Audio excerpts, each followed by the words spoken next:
नमस्कार दोस्तों, बात करने वाला हूं जीएसटी अपडेट। फाइनेंस बिल यानी बजट 2025 में जीएसटी अपडेट क्या किया गया, क्या क्या इनडायरेक्ट टैक्सेशन यानी जीएसटी में चेंज किया गया है बजट के अंदर।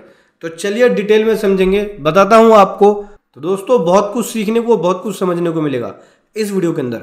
उससे पहले बताना चाहूँगा, जो भी भाई बंधु मेरे चैनल पर पहली बार है, इस वीडियो को पहली बार देख रहे हैं, जिन्होंने अभी तक सब्सक्राइब नहीं किया सब्सक्राइब कर लीजिए, साथ ही साथ बेल आइकन पे भी क्लिक कर लीजिए ताकि इस तरह का कंटेंट आपको मिलता रहे। तो दोस्तों बात करें फाइनेंस बिल 2025 के अंदर क्या क्या चेंजेस कर दिया गया जीएसटी के अंदर, चलिए समझते हैं। तो चलिए समझते हैं दोस्तों कि क्या क्या चेंजेस होने वाला है जीएसटी एक्ट में। सबसे पहले हम बात कर लेते हैं डेफिनेशन सेक्शन। डिफाइन जो है सेक्शन 2 के अंदर न्यू टर्म्स इंट्रोड्यूस किया जा रहा है, यूनिक आइडेंटिफिकेशन मार्किंग।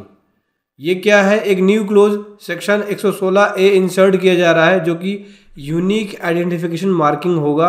एक डिजिटल स्टैंप होगा, एक डिजिटल मार्क होगा। जैसे सिमिलरली एक मार्किंग होता है, एक यूनिक नंबर होता है एक सिक्योर के लिए, जो कि नॉन रिमूवेबल होगा। एग्जाम्पल के लिए अगर गुड्स की गवर्नमेंट जो है इस पे मैंडेट कर देगी लग्जरी आइटम पे, जैसे गोल्ड ज्वेलरी इस तरह के आइटम पे एक मार्किंग होगा जिसको वेरीफाई किया जा सकता है और जिसको ट्रैक भी किया जा सकता है कि कहाँ पे इसकी मूवमेंट हुई, कहाँ से शुरू हुआ और कहाँ से मूवमेंट हुई।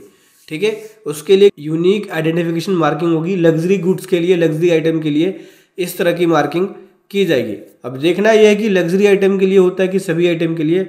ऐसे में कोई भी अगर गुड्स कहीं भी मूव होगा तो उसकी ट्रैकिंग की जा सकती है। जीएसटी काउंसिल की मीटिंग में भी इस तरह का प्रपोजल पहले गवर्नमेंट ने रखा था कि हम गुड्स को, जो गुड्स मूव होगा उसको ट्रैक करने के लिए एक यूनिक नंबर होगा, ऐसे ही एक यूनिक आइडेंटिफिकेशन मार्किंग होगी। इसके लिए सेक्शन 116A न्यू क्लोज जो है वो इंट्रोड्यूस किया जा रहा है, इंसर्ट किया जा रहा है। फिर टाइम ऑफ सप्लाई से रिलेटेड है, उसके एडजस्टमेंट से रिलेटेड है। सेक्शन 12 और सेक्शन 13 के अंदर है। सेक्शन 12 और सेक्शन 13 के क्लोज 4 में यहाँ पे चेंजेस किया जा रहा है। क्या इम्पैक्ट है, ये सेक्शन टाइम और सप्लाई के अंदर डील करता है, गुड्स एंड सर्विसेज का। सेक्शन 4 मतलब हटा रही है इसको। पहले क्या था, बिजनेस के अंदर कोई एडवांस रिसीव करते हैं सर्विस के लिए तो उसके ऊपर जीएसटी पेबल था इस तरह की मूवमेंट पे। लेकिन अब अमेंडमेंट किया जा रहा है कि जब वो सर्विस, एक्चुअल सर्विस जब होगी तभी उसके ऊपर जीएसटी अप्लाई होगा या ड्यू होगा। इसके अलावा आईटीसी के रूल को मॉडिफिकेशन किया जा रहा है सेक्शन 17 सबसेक्शन 5 के ऊपर, जहाँ पे वर्ड था प्लांट और मशीनरी, उस वर्ड को चेंज करके प्लांट एंड मशीनरी किया जा रहा है और ये रेस्ट्रोस्पेक्टिवली चेंज किया जाएगा जुलाई 17 से। इसका इम्पैक्ट ये होगा, जो डिस्प्यूट्स थे आईटीसी से रिलेटेड मशीनरी के ऊपर, वो डिस्प्यूट्स क्लियर हो जाएंगे। मॉडिफिकेशन किया जा रहा है credit distribution by ISD section 20 के अंदर, एक्सपेंड करेगा स्कोप डिस्ट्रीब्यूशन का, जो under section 9 of the CGST act के अंदर डिफाइंड है।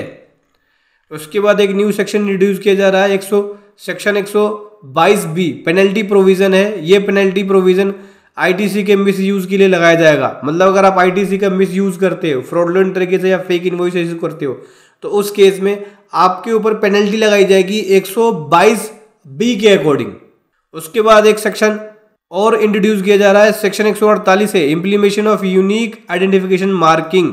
मैंने बताया था गुड्स के ऊपर एक मार्किंग हो जाएगी जिससे गुड्स को ट्रैक किया जाएगा कि उसकी मूवमेंट कहाँ से शुरू हुई, मैन्युफैक्चरर से होलसेलर, होलसेलर से रिटेलर, रिटेलर से कस्टमर के पास, वो पूरा गुड्स को ट्रैक कर सकते हैं, ठीक है, उस नंबर के जरिए। उसके बाद पे रिफंड क्लेम पे रिस्ट्रिक्शन लगाया जा रहा है। रिफंड नहीं होगा, नहीं मिलेगा। जीएसटी जो कलेक्ट किया गया है, अगर जीएसटी मिस्टेकली चार्ज कर दी गई है, एग्जाम्पल के लिए कोई अगर जीएसटी चार्ज कर दी गई है एग्जाम सर्विस पे मिस्टेकली, कस्टमर उसका रिफंड क्लेम नहीं कर सकते। तो दोस्तों ये है फाइनेंस एक्ट के अंदर जीएसटी के लिए अपडेट।